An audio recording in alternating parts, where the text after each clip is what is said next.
kami hormati Yang Mulia Bapak Melkisedek V. Romawi sebagai tokoh adat dari Pokja Adat Majelis Rakyat Papua Provinsi Papua Tengah, yang terhormat Bapak Kepala Kampung yang telah hadir bersama-sama dengan kita, tokoh adat, tokoh agama, tokoh perempuan, mama, bapak, saudara-saudari semua yang telah kumpul pada siang hari ini dalam kegiatan penjaringan aspirasi masyarakat adat 6 suku pesisir pantai dan kepulauan Kabupaten Nabire bersama Yang Mulia Melkisedek V. Romawi. Sesuai dengan kesepakatan kita di awal bahwa kita akan makan bersama, setelah itu baru kita akan memulai dengan penjaringan aspirasi.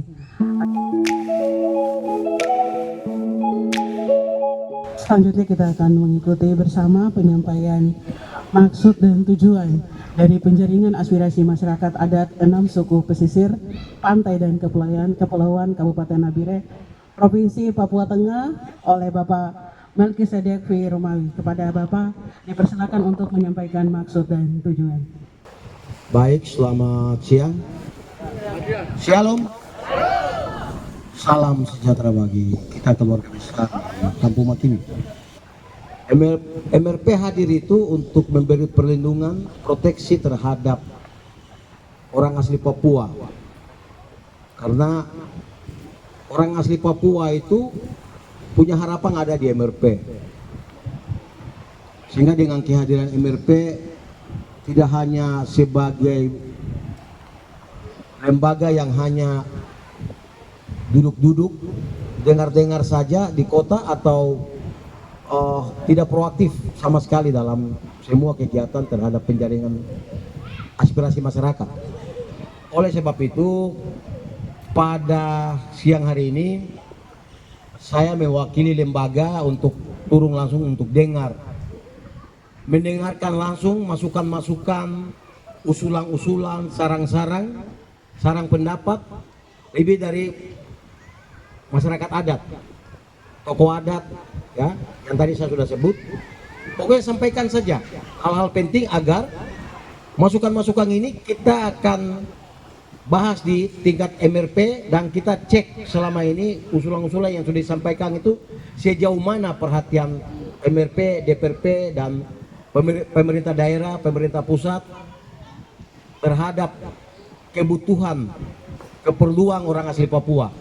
MRP ini kita pahami sehingga kita usul juga atau sampaikan aspirasi itu sesuai dengan apa yang tadi dijelaskan. Di sini catatan yang diberikan itu ada beberapa poin, 6 poin ini, bidang keagamaan, pendidikan, kesehatan, ekonomi, infrastruktur, kemudian bidang adat dan budaya. Kira-kira di bidang keagamaan ini ada beberapa item yang mungkin Bapak, Mama, adik-adik dong lihat kira-kira belum berjalan atau perlu ada usulan-usulan baru, yaitu tentang macam pembangunan rumah ibadah yang baru atau dukungan pemerintah pada pelayanan gereja di wilayah pesisir atau program khusus untuk pembinaan anak dan remaja khusus untuk kepemudaan di gereja. Di Papua ini kan 3 tungku, adat, gereja, baru pemerintah. Jadi kalau ada kemurahan, perhatian pemerintah, kalau memberikan insentif kepada semua hamba-hamba Tuhan, supaya mereka tetap semangat kerja di ladang Tuhan ini. Menyangkut pendidikan yang rintis Papua ini itu GPK, yayasan bukan yang penting kenyang, tapi yayasan pendidikan Kristen. Ini yang rintis Papua sekarang sudah tertinggal terbelakang. Oleh sebab itu yang kami hormati dan muliakan, untuk Shalom Makimi pendidikan ini sampai saat ini tidak ada guru. Terus terang saja Bapak, kami dalam pelayanan di Puskesmas kami sangat tertekan dengan pelayanan di Puskesmas dalam berbagai hal, bahkan perilaku atau sikap dari kepemimpinan dari pimpinan kami. Tadi Bapak disampaikan bahwa penambahan guru, tapi percuma saja, guru datang juga tidak ada guna. Yang penting itu guru-guru honor yang ada sekarang sedang mengajar itu diusahakan untuk jadi PNS dan tinggal menetap di kampung untuk mengajar. Ambil guru PNS dari kota, pasti 1-2 minggu sudah pulang ke kota lagi, kasih tinggal sekolah. Tadi Bapak Romawi diusul untuk aspal. Kami sudah usulkan untuk jembatan putih yang hampir nanti tidak lama kita bakal tabrak di atas jembatan itu.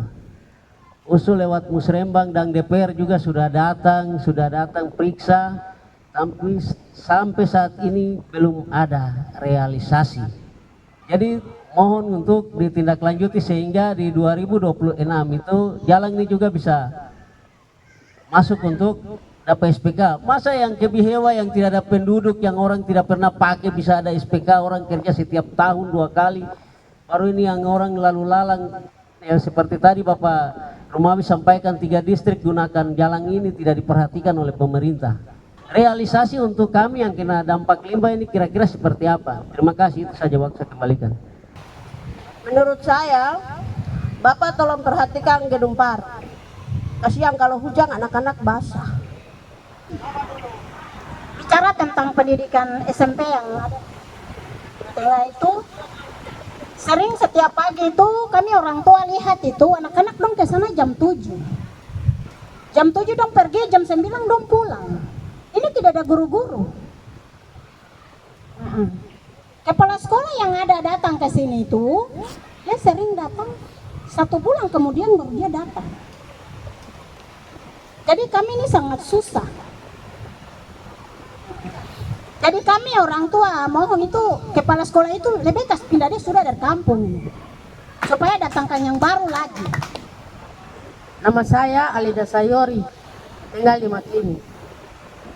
Saya kemarin usul ke kepala kampung untuk harus ada penimbunan di kampung Makimi. Harus ada penimbunan. Karena kampung kami ini kalau hujan kami berenang. Sampai di Betis juga bisa. Yang saya bicara di sini masalah agama. Kita pergi ibadah, nanti kita lihat ke atas. Gereja dia punya menara itu rusak. Jadi di balkon di atas tidak digunakan. Dipalang oleh majelis. Tolong bisa diperhatikan untuk digunakan oleh warga jemaat. Sementara apa yang menjadi permasalahan disampaikan Ibu Eradi tadi dari Posyandu itu, ini dong bikin saluran ini setengah-setengah, mungkin pematang air kah? Tidak kasih sampai ke pembuangan ke Tanjung kah, ke daerah supaya dia terkena di tengah kampung. Terima kasih. Untuk proyek-proyek yang ada di wilayah Kabupaten Nabire untuk 6 suku, ini jangan supaya diambil dirampok dari orang-orang yang tidak bertanggung jawab ini. Siapa itu 6 suku yang punya. Karena kita ini 8 kabupaten jadi 1 provinsi. Kabupaten-kabupaten lain juga kampungnya ada. Kamu urus kampungnya sudah. Jangan kamu datang rakus kita punya lagi. Jangan rampas kita punya lagi. Ini kami 6 suku punya. Tapi kenyataan hari ini tidak seperti begitu. Tidak seperti begitu. Hari ini kami punya makan yang sudah taruh ini, di atas meja ini. 8 kabupaten datang ambil, 7 kabupaten datang rampas. Salah satu contoh tadi Bapak Romawi dan semua bicara tadi PNS. Hari ini kami mau apel, kami mau lihat 6 suku ini yang ada ini tidak ada yang duduk di Nabire. Saya 10 jari ini hitung belum habis. Kemarin penerima di provinsi, orang Makimi siapa hitung? Saya itu mungkin cuma 2 orang atau 3 orang. Saya punya rencana bahwa Makimi ini akan hari depannya pasti akan dapat pemekaran Nabire Timur. Terus pengembangan ekonominya apa? Pengembangan ekonomi ini sangat membutuhkan untuk kita masyarakat adat dan juga untuk pemerintah. Oleh sebab itu, saya punya cita-cita, saya mau hadirkan kebun pabrik tebu gula. Kepada guru-guru honor ini yang saya usulkan buat Bapak supaya Bapak lanjuti, bisa ada guru-guru PNS. ataupun guru-guru honor ini upayakan supaya dorang juga ada punya SK pegawai negeri untuk mereka tetap mengajar. Yang selama ini kami didatangi oleh Ibu Sumuai, kurang jelas namanya, dia dari PU Provinsi, datang dan mengambil data dari kami masyarakat Kampung Makimi, di mana ada bantuan perumahan ke Kampung Makimi sejumlah 300 unit rumah. Nah, di situ kami sudah kumpulkan data dari masyarakat semua sebanyak 282 sertifikat. Sampai selama ini Ibu sudah datang ambil data-data tersebut dari tanggal 27 Februari 2025 sampai saat ini belum ada realisasi. Yang mulia izin, sampai hari ini sebagai masyarakat adat kami sudah ajukan, dan di Makimi dan distrik Makimi sudah pernah kami adakan deklarasi kabupaten. Sampai hari ini kapan pemerintah mau jawab? Kepala puskesmas, tapi juga kekurangan-kekurangan di dalam itu puskesmas, yaitu yang pertama itu kendaraan. Kendaraan itu harus di distrik, di puskesmas itu harus 3 kendaraan untuk khusus puskesmas keliling 1, yang kedua ambulans, yang ketiga itu rujuk, mobil rujuk. Jadi saya tidak perlu jawab karena ini yang saya datang untuk ambil kepada Bapak Ibu. Sehingga ini kami bahas sangat serius karena ini ada videonya. Dasar ini yang kita bisa bicara di lembaga. Kalau agama ini beda-beda suku toh. Nusantara itu dimasuk di agama, maka itu dia mempersatukan. Kalau adat ini kan egois. Adat ini kan hanya kulturnya, sukunya saja, marganya saja. Jadi adat itu tidak mempersatukan. Sehingga itu bedanya di sini. Makanya dia tidak ada menteri. Menteri agama tidak ada. Dia masuk di kebudayaan. Sehingga kalau agama mempersatukan bangsa ini. Musyawarah jangan angkat-angkat tokoh dulu, bicara tentang kamu punya batas wilayah adat itu sampai di mana dulu. Baru musyawarah bicara tentang angkat siapa lah tokohnya. Jadi bicara tapal batas buat sejarahnya, saya lihat bawa ke MRP. MRP punya kewenangan, jangan bawa ke sembarang tokoh yang tidak jelas. Kalau siapa tokoh mana SK-nya, kapan dilantik. Sampai hari ini ya, jangan sudah tidak tokoh dia mengaku tokoh. Ini saya ingatkan, karena legalitas tanda tangan itu sah. Bupati mau terima, gubernur mau terima ketika itu tokoh resmi. Mungkin itu yang paling bisa saya jawab. Yang lain-lain saya tidak jawab, tapi sudah masuk dalam pembahasan. Hari ini bukan tanya jawab, hari ini saya mendengarkan saja. Mendengarkan, merekam untuk kita bawa untuk bahas. Supaya jangan turun ulang-ulang lagi. Kalau sudah tidak dijawab, kita datang lagi ulang-ulang bikin apa di sini. Itu yang nanti saya sampaikan di forum di kantor kita dalam rapat untuk diperhatikan. Untuk keluarga besar yang ada di Kampung Lipati, khusus masyarakat adat dan pemerintah kampung, pertama-tama saya panjatkan puji dan syukur kepada Tuhan Yang Maha Kuasa karena kita bisa pada sore hari ini. Dari pagi rencana pertemuan kita, tapi bergeser sampai pada sore karena ada bertepatan dengan kegiatan-kegiatan lain dari kampung punya, sehingga bergeser. Dan pertemuan kita tadi harusnya dari Waharya, tapi kita pindahkan ke Nifasi, Makimi, dan Makimi duluan. Sampai hari ini kita dari Makimi bergeser ke Nifasi. Mungkin beberapa program yang kami turun untuk mendengarkan langsung dari masyarakat tentang persoalan-persoalan yang mana belum ada yang kalian rasakan dari pemerintah daerah, pemerintah distrik, pemerintah kampung, persoalan pendidikan, persoalan kesehatan, ya, persoalan masalah agama, mungkin persoalan pembangunan dan sebagainya, atau pelayanan-pelayanan yang lain yang belum berjalan, sekolah yang belum, pendidikan yang belum berjalan, mungkin guru kurang atau pelayanan kurang bagus, itu kita mau dengarkan. Saya Max Rarawi, mewakili masyarakat Nefasi, mau menyampaikan untuk kebutuhan masyarakat di Nefasi sini, terutama air. Kami air bersih sangat susah sekali. Yang kami buat juga, tapi sementara kalau datang hujan itu kami repot.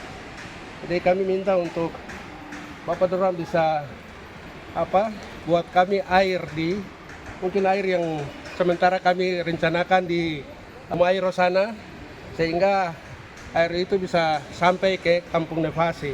kami ingin menyampaikan supaya kepala suku besar kami bisa dilantik cepat. Minta dorongan dari MRP yang sudah terpilih bisa didorong dilantik cepat sehingga membantu kami untuk mengatasi persoalan-persoalan adat yang terjadi di Kampung Nifasi. Perkenalkan, nama saya Yaakob Waidat. Saya mewakili teman-teman dan juga teman-teman pemuda. Di sini yang saya mau sampaikan cuma mungkin tentang masalah pendidikan, yaitu tentang guru. Saya salah satu guru SD yang sementara juga mencari pekerjaan. Saya hanya minta, kemudian saya sangat berterima kasih karena Bapak mereka bisa hadir di sini untuk kita. Yang saya sangat mengharapkan adalah tolong supaya ketika ada guru-guru yang kembali ke kampung, sekolah-sekolah yang kosong di kampung, tolong supaya sampaikan kepada kepala sekolah yang ada di kampung supaya cari guru untuk harus menetap di kampung. Kemudian kekurangan-kekurangan yang ada di sekolah tolong supaya dilengkapi. Contohnya mungkin tentang fasilitas pendidikan, buku itu tolong dilengkapi supaya. Iya, terima kasih. Tepuk tangan buat kita semua. Dengan berakhirnya penjelasan yang disampaikan oleh Bapak MRP, maka berakhirlah sudah rangkaian kegiatan penjaringan aspirasi masyarakat adat 6 suku pesisir pantai dan kepulauan Kabupaten Nabire, Provinsi Papua Tengah.